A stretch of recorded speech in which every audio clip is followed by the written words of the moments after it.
Bonjour! Viens faire un plongeon dans les sens occultes pour le cours d'aquagie mésotérique animé par la sorcière qui se colore les cheveux au sang de Schtroumpf. En 1692, Salem est une petite ville sans histoire qui vit de la pêche et du commerce maritime. Mais c'est en quelques mois que son destin bascule lorsque des centaines de personnes vont être accusées de sorcellerie et 20 d'entre elles condamnées à mort au terme du procès sordide.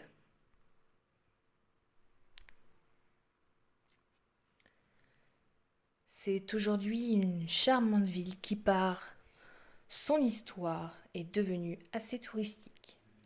C'est donc des procès des sorcières de Salem dont je vais vous raconter l'histoire.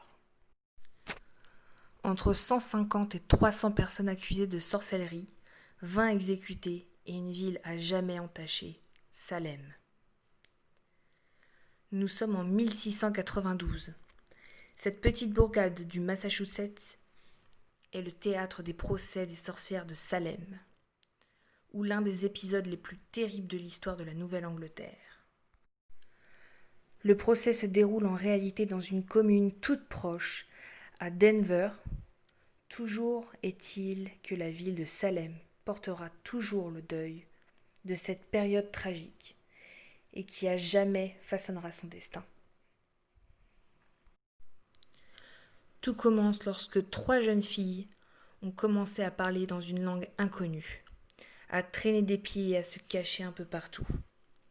S'ensuivent une poignée d'autres jeunes filles qui présentent les mêmes symptômes et qui commencent à dénoncer les personnes qui seraient responsables de leur malheur.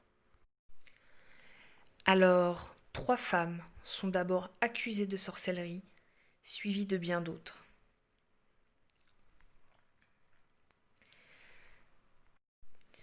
Une seule accusée est relâchée et tous les autres sont condamnés à mort.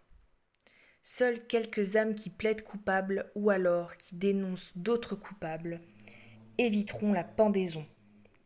20 sont alors exécutés, 19 par pendaison et un mort par lapidation selon une loi traditionnelle, un homme, Giles Corey.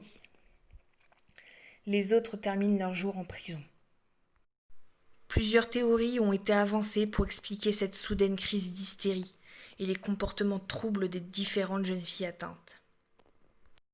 Est-ce dû à la religion, à la maltraitance de certains enfants, à l'ergotisme? PS. L'ergotisme vient de l'ergot de seigle, un champignon présent sur certaines céréales et qui contient des substances dont est dérivé le fameux LSD. Des complots entre familles puissantes de la région. Amusement pour les jeunes filles peut-être. La question plane toujours dans les ruelles de Salem.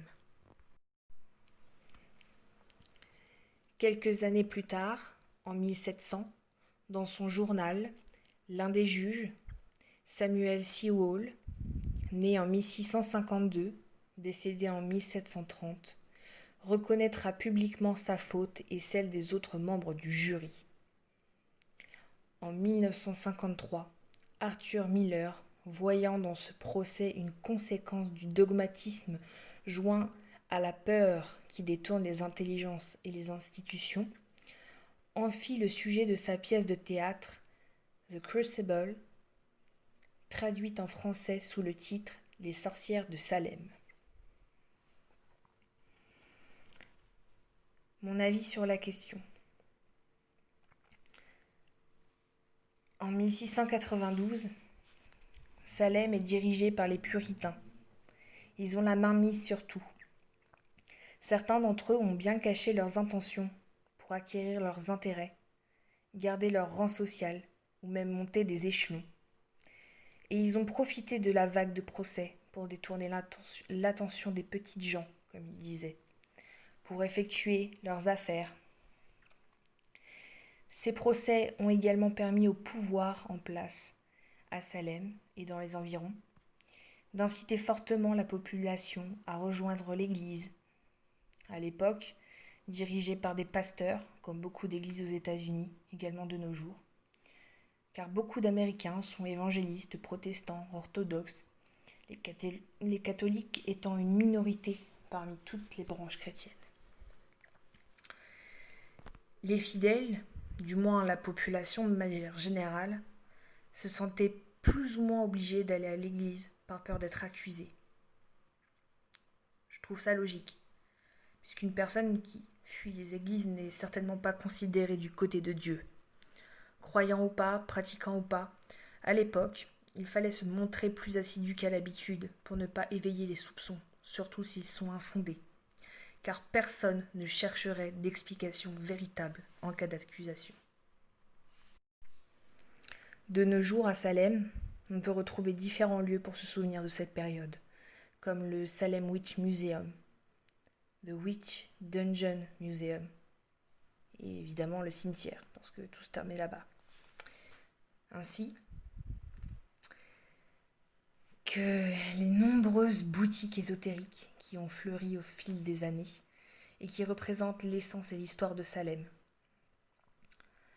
Beaucoup disent que ces boutiques ont rendu Salem une ville commerciale, mais je pense que